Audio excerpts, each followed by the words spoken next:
السلام عليكم. ما تيجوا النهارده ناكل دجاج تكه؟ هنعمله في البيت وهنعمله زي تكه بالظبط واحسن ان شاء الله، بنفس الشكل بنفس الطعم بنفس الريحه، وهنعمل كل الحبشتكنات اللي بتبقى جنبه من رز من عيش من سلطه. حاجه كده لذيذه واوفر بكتير من ناكل من بره في المحل. الرز ما شاء الله كان طعمه وريحته حلوه جدا، وما كانش عندي رز بسمتي، عملت رز مصري عادي. والعيش ما شاء الله شايفينه مقرمش ازاي وتحفه. ومش شرط ناكله جنب الفراخ بس، ممكن ناكله جنب الجبنه جنب الفول، ممكن يتاكل حاف طعمه لوحده حاف جميل جدا ومقرمش وطعمه لذيذ جدا. والسلطه عاديه عملتها كذا مره، السلطه الروسيه او سلطه البطاطس بالبسله والجزر. يلا بينا نبدا في تتبيله الفراخ. اول حاجه هنحط زبادي او لبن رايب وحط الثوم، وده زنجبيل فريش بشرته كده بالمبشره. تمام، مفيش فريش ممكن نحط بودر. بعد كده عندي معلقه صلصه كبيره، وعندي هنا فلفل اسود، ملح طبعا، شويه زيت، عندي عصير ليمون، تمام، معلقه كركم صغيره، معلقه بابريكا صغيره، جرام مصالة او البهارات الهنديه، وشويه كمون وشويه شطه وخل طبعا. ونقلب كل الخليط ده مع بعضه كده. الخلطه جاهزه، ممكن نضيف لها لون وممكن ما تضيفوش اللون. انا هضيف نقطه من اللون الاحمر مش كتير، تعزز بس اللون كده. كده الخلطه جاهزه ما شاء الله، طعمها وريحتها حلوه جدا. كنت بدوق الحوض بتاعها او الملح بتاعها. عندي بقى هنا فراخ، هي المفروض بتعمل بصوص فراخ زي ما بتجيبها في المحل بالظبط.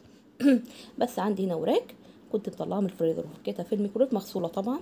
ابتدي بقى اتبلها كويس واحاول ادخل الخلطه كده ما بين الجلد، وهعمل خطوط طوليه كده في الفراخ برضو عشان تتشرب الخلطه اسرع.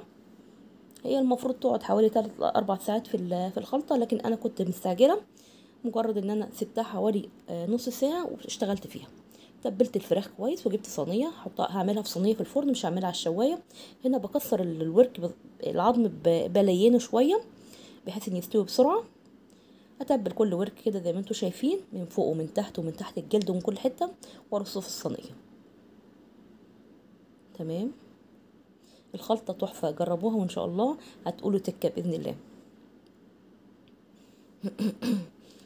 خلصت كده الفراخ ورصيتها في الصينيه. انا المفروض كنت عملت الشقوق الطوليه اللي بقول لكم في الفراخ دي قبل ما اتبلها، لكن مش مشكله. انا جبت سكينه وابتديت اشرطها كده بالسكينه، وباقي الخلطه حطيتها على الوش. تمام، وطبطبه بسيطه كده بالخلطه عشان تخش برضو في الشقوق اللي احنا عملناها، وندخلها الفرن. قبل ما ادخلها احط ورقه زبده اغطيها الاول، ورقه زبده، وبعد كده اغطيها بورقه فويل وادخلها الفرن. طبعا انا مولعه الفرن قبل ما اشتغل، بس طبعا زي ما قلت لكم هسيبها حوالي ربع ساعه في الايه او نص ساعه في التتبيله. طلعت الفراخ ما شاء الله جميله جدا، ريحتها حلوه مستويه وان شاء الله تعجبكم باذن الله. هعمل معاكم العيش بقى. كميه دقيق اللي انتوا عايزين تعملوها، اي كميه دقيق، هم حوالي تقريبا ربع كيلو دقيق، عليه شويه ملح صغيرين، رشه من الكركم، ومعلقه خل صغيره وشويه زيت. وابتدي بقى اعجن الخليط ده كله. تمام، مش مستاهل عجان، ده هي حاجه بسيطه جدا، مش عجينه، مش محتاجه تخمر برضو، لان مش حاطه فيها لا خميره ولا بيكنج باودر، مجرد ان هي ترتاح عشان اعرف افردها. خلاص كده العجينه بتاعتنا جاهزه، سبتها ترتاح. ابتدي بقى اشكلها، اقطعها كده كور متساويه. تمام،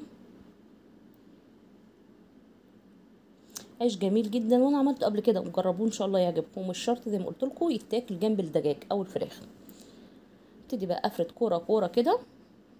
انا عاملاها قطع صغيره، يعني عيش صغير. معلش هو الفيديو كبير شويه، بس معلش ان شاء الله تستفيدوا بكل نقطه فيه. ممكن نشكلها على شكل دايره او شكل بيضاوي، في كتير من الناس بيعملوها على شكل بيضاوي، انا هعمله شكل دائري. هخلصهم كلهم وابتدي احمر فيهم كلهم. ارش رشه دي بسيطه كده مش كتير، عشان طبعا ما تلزقش في المردانه او في الرخامه. خلصت العيش زي ما انتم شايفين كله، حطيت زيت على البوتاجاز، يسخن البوتاجاز وانزل بقى باول رغيف. سوري، يسخن الزيت وانزل باول رغيف. ولما انزل الرغيف اجيب كبشه كده او معلقه، واشيل الزيت واحطه على وش الرغيف عشان يقب معايا ويستوي بسرعه. ما شاء الله. انتوا شايفين هو بيقب ازاي؟ ما شاء الله جميل. تمام. انا هغير المعلقه دي لان لقيتها صغيره واتلسعت، جبت مغرفه كبيره. ادي اول رغيف ما شاء الله جميل ازاي، ما بيشربش زيت يا جماعه. طلعته طبعا على ورقه مطبخ لحد ما اخلص كل الكميه، وبعد كده ارصهم في طبق الايه التقديم. ما شاء الله العيش جميل ازاي، جميل جميل جدا. تمام. ادي كده العيش خلص والفراخ خلصت، فاضل لنا الرز وفاضل لنا الايه السلطه.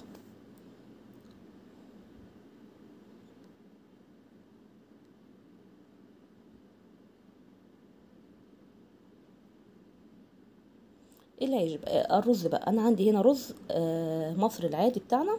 حطيت شويه زيت في الحله، وعليهم حته قرفه او حته قرفه اللي هي صابع القرفه، وعليهم كام قرنفلايه او مسمار، وثلاث حبهان او 3 أو 4 فصوص حبهان، وحته لوري، ومكعب من المرقه، ونص معلقه صغيره من الكركم. واشوح كل البهارات دي في الزيت كده لحد ما كلها تندمج والريحه تظهر معايا. انزل بقى بكميه الرز اللي انا هعملها. تمام.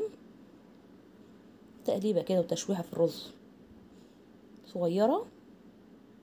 ابتدي بقى ازود الميه بتاعتي، مقدار الميه اللي هسوي فيها الرز، ومقدار الملح اللي يظبط الرز. وعشان اعزز اللون بتاع الرز حطيت على طرف المعلقه كده لون اصفر، اللي هو اللون الزعفران الاصفر. ما شاء الله الرز استوى زي ما انتم شايفين.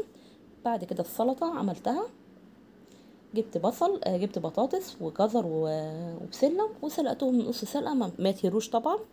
وبعد ما اتسلقوا شلتهم وحطيتهم في ميه ساقعه عشان ما يكملوش سوا، عشان ما يتهروش. حضرت الخلطه بتاعتها، عباره عن زبادي او لبن رايب ومايونيز وشويه ملح وشويه فلفل صغيرين. تمام. وحطيت فيها الجزر او الخضار اللي اتسلق معانا. ابتدي اقلبه كده مع بعضه. انا بحب المايونيز فيه يبقى كتير، حطيت معلقه مايونيز ثانيه. عايزين تزودوا الزبادي زودوها، يعني العكس. كده السلطه بتاعتنا ما شاء الله جاهزه. هديها عصره ليمونه بسيطه مش كتير عشان تظبط الطعم. يبقى كده السلطه بتاعتنا جاهزه. نبتدي بقى نغرف او نجهز السفره بتاعتنا. ادي الرز اهو ما شاء الله. نجهز بقى الاطباق بتاعتي، ونجهز الطبق اكنها في في المطعم بالظبط. هفرش الرز في الطبق زي ما انتم شايفين. ان شاء الله الرز مفلفل وكان ريحته حلوه جميل، حلوه جدا، وطعمه كان جميل جدا.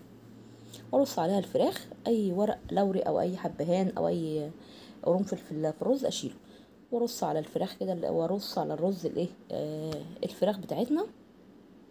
ان شاء الله كانت طعمها جميل جدا وريحتها حلوه. جربوها بالطريقه دي او بالوصفه دي هتعجبكم باذن الله. وجبنا لكم المطعم لحد لحد البيت. اتمنى الفيديو يكون عجبكم ان شاء الله، واشوفكم في فيديو جديد. وما تنسونيش في اللايك والشير والاشتراك في القناه اذا عجبكم الفيديو باذن الله.